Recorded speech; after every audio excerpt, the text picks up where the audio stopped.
Hello and welcome to another episode of the Therapist Connect podcast. My name is Dr. Peter Blundell and today I'm delighted to be interviewing William Pullen.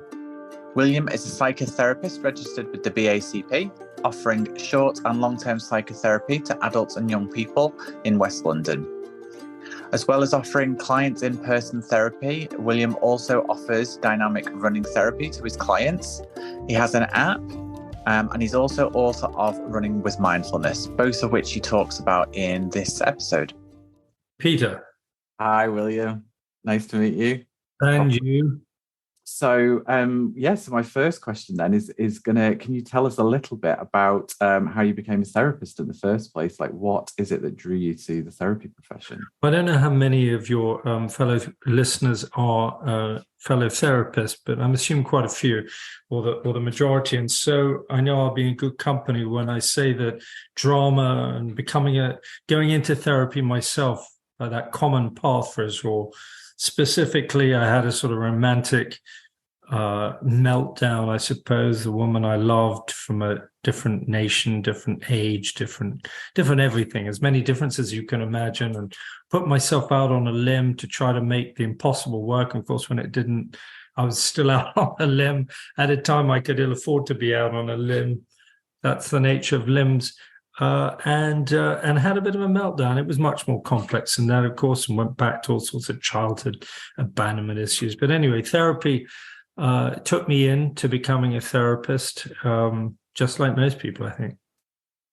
So a real kind of sense of experiencing it first before kind of wanting to train. And did that happen quite quickly after going into therapy, or was it quite a while after you'd kind of had that initial? No, I think it took I would say a year and a half or something of therapy, and I never thought I would train in order to become a therapist. I didn't think I was well suited for it, but I did have ambitions.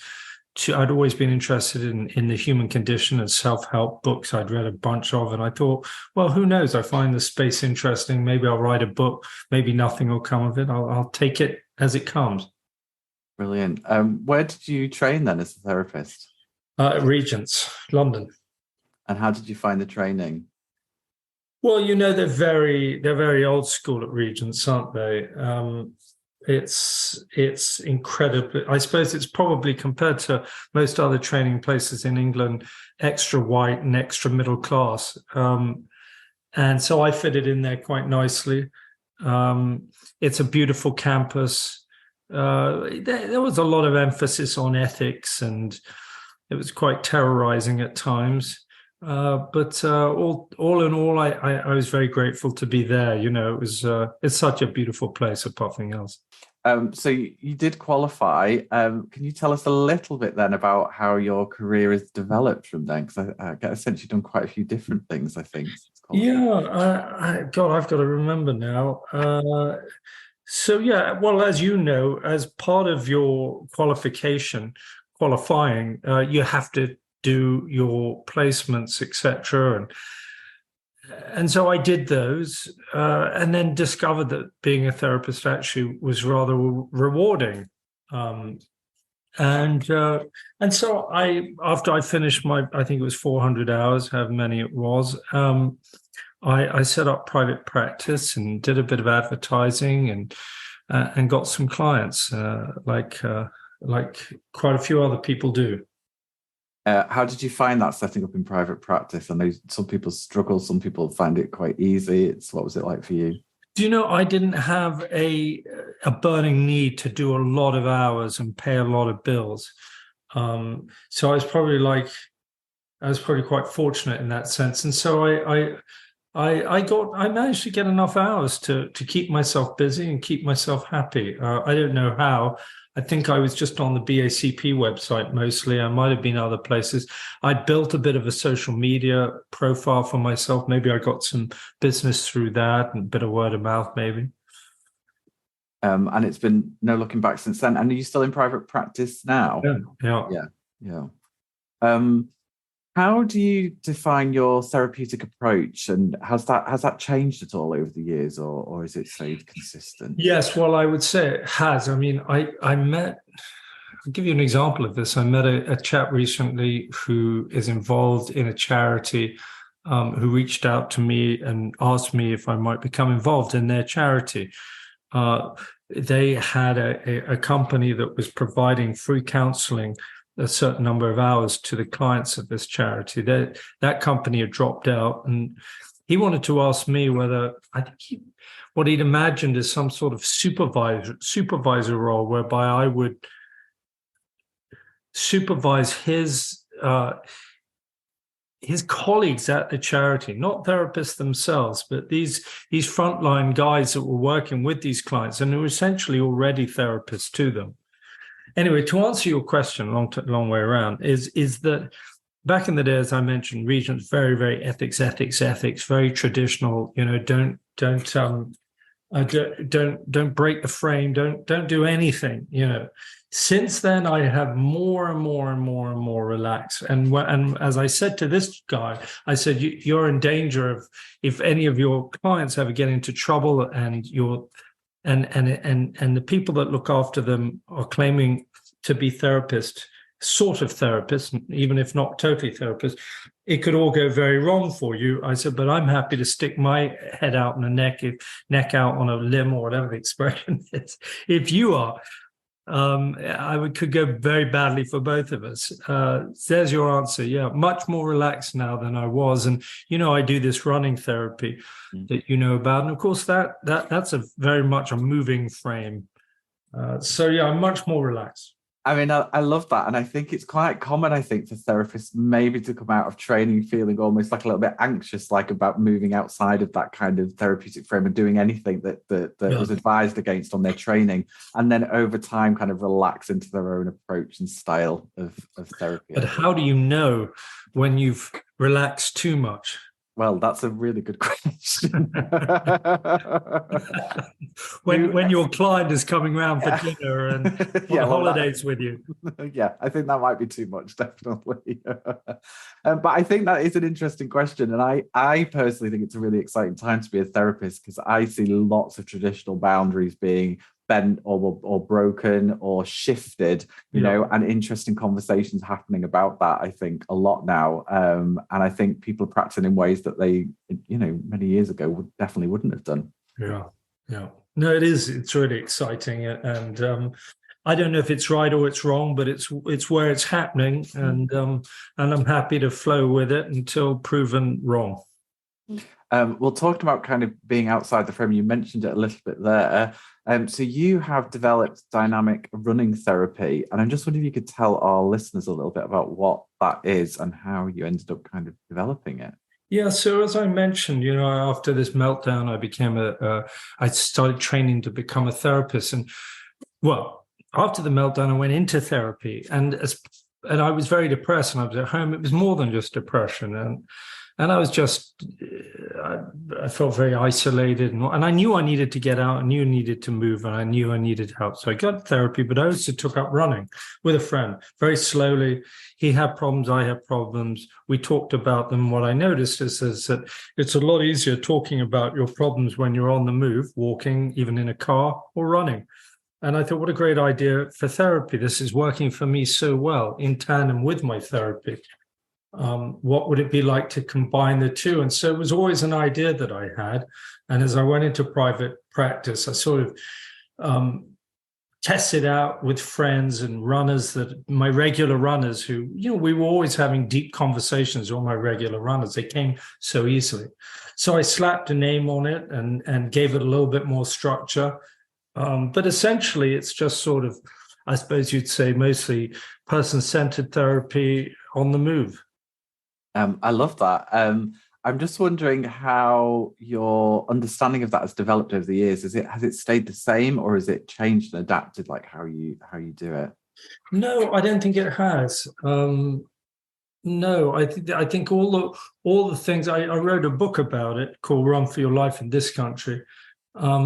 Everything that's in there is the same as it was originally. All the same ideas that made the when I tried to work out why it worked. Everything from the fresh air to the what were they called, phytoplasms or whatever that comes off the plants. That forest bathing and all of that good stuff combined with all of the change in mechanics around power, side by side instead of facing off, how that favors people, camaraderie, accelerated therapeutic alliance, I believe. All of these things are the same today as they were when I first started. It's very much client-led. I think that's really important. I tell the clients this is regular therapy. It's open-ended. Every session is led by you. If you want to say, I'm no more directive here than I would be out there, but that includes movement. So I'm following your movement. You want to walk, we walk, run, sit down, whatever it is, I'm following you.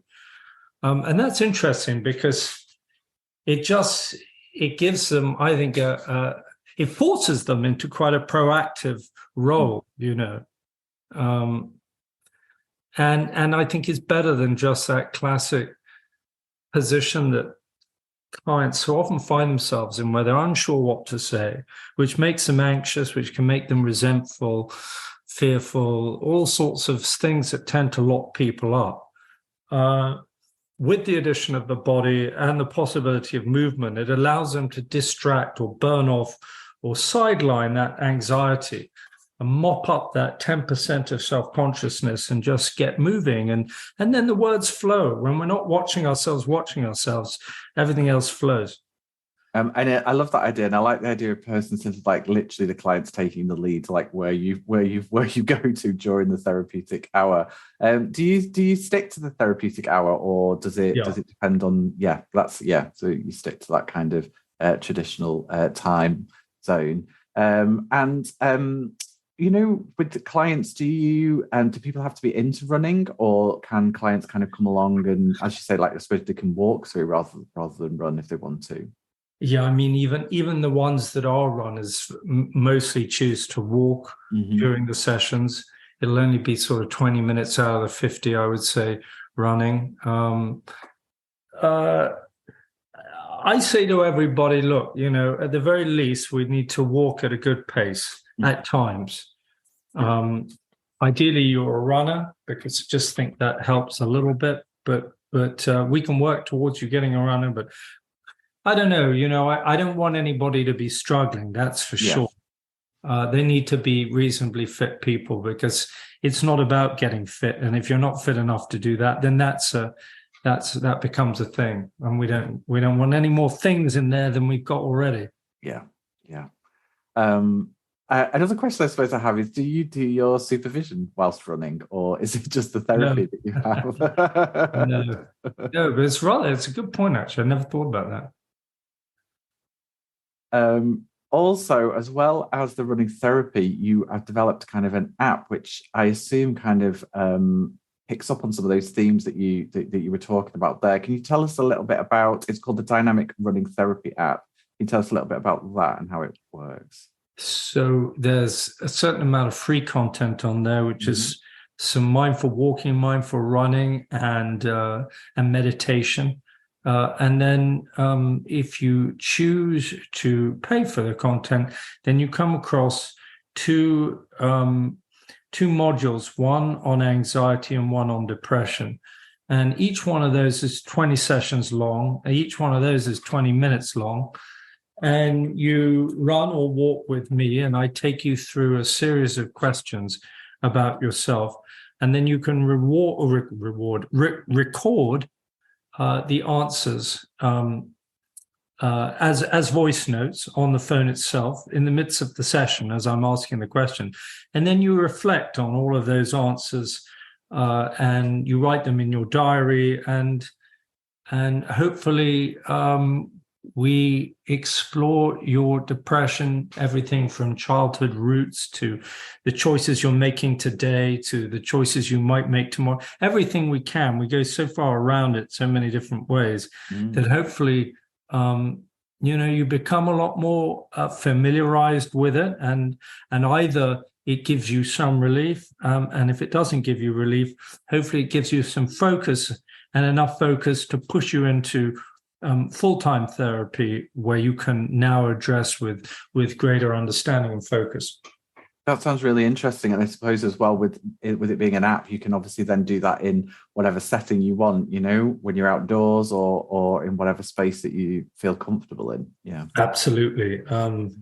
In time, it would be nice if I'm going to add a relationships piece, which I'm just writing at the moment. That'll be another module, but it would be nice if in time I can, all of those answers that people have recorded can be submitted to a therapist of their choice from the app, and then they get a head start that way and be able to do still remote therapy with somebody or teletherapy. So, I'm coming to the end of my questions now, but I suppose my final question would just be to ask you, have you got anything coming up soon or next, or your future plans? Well, goodness, I'm actually working on a non-fiction book now, which I'm enjoying writing, but I think that'll probably take 3 or 5 or 10 years to finish. So can you hint about what that's about, or is it top secret for now? It's top secret, I'm afraid. Yeah.